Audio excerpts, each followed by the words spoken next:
नमस्कार टासिदेले फेबलोको सुसङपो शिवरो सबैलाई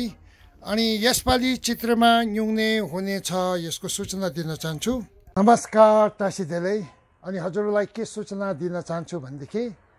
यो आउँदो 30 तारिक मई 2022 देखि माथि चित्रे गुम्बामा न्युने हुनेछ र त्यसैले गर्दाखेरि अनि हजुर सबैलाई यो सूचना दिन चाहन्छु कि 29 तारिक मई 2022 मा चाहिँ जो जति पनि चित्रे न्युनेमा बस्नुहुने महानुभावहरू त्यहाँ पुग्नु पर्नेछ र किनभनेदेखि 30 तारिक मई 2022 देखि त्यहाँ न्युने स्टार्ट हुन्छ र त्यो 15 तारिक जुन 2022 सम्म छागे यानी 8 जोडी न्युने उपवासको त्यहाँ सञ्चालन हुनेछ र गत सालमा कोरोना भाइरस वैश्विक महामारीले गर्दाखेरि गर्न सकेको थिएन र यसपालि चित्रेको अनि क्विम्फे देदेन छोक्पा न्युने समितिद्वारा यसरी चित्रेमा न्युने आयोजन गरिरहेको छ र त्यसैले गर्दाखेरि जो जति पनि यस न्युनेमा सहभागी हुने महानुभावहरू भक्तजनहरू तपाईहरू चाहिँ 29 तारिक मई 2022 यानी आइतबार पर्छ र त्यो दिन चाहिँ चित्रेमा पुग्नु पर्यो। अनि त्यसैले गर्दाखेरि यो चित्रेमा न्युने आजसम्म 49मा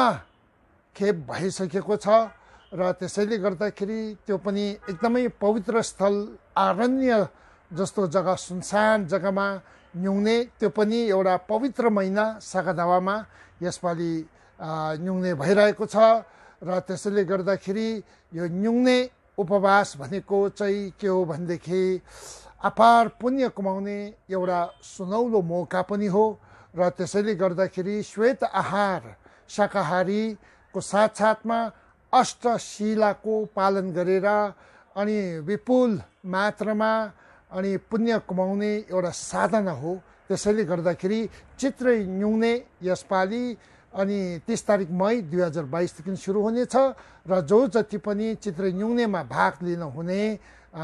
भक्तजनहरूलाई यो सूचना दिन चाहन्छु कि 29 तारिक मई 2022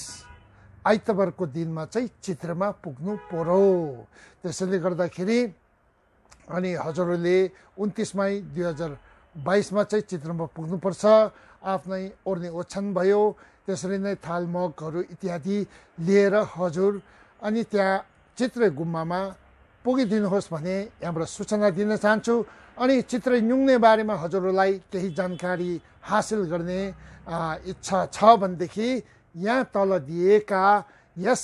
फोन नम्बरहरू मार्फत तपाईँहरूले अनि सम्पर्क राख्न सक्नुहुनेछ। हवस् त धन्यवाद। फेरि पनि 29 तारिक मई 2022 मा चाहिँ चित्रे गुम्बामा न्युनेको निम्ति पुग्नुपर्ने अनि 30 तारिक मई 2022 देखि लिएर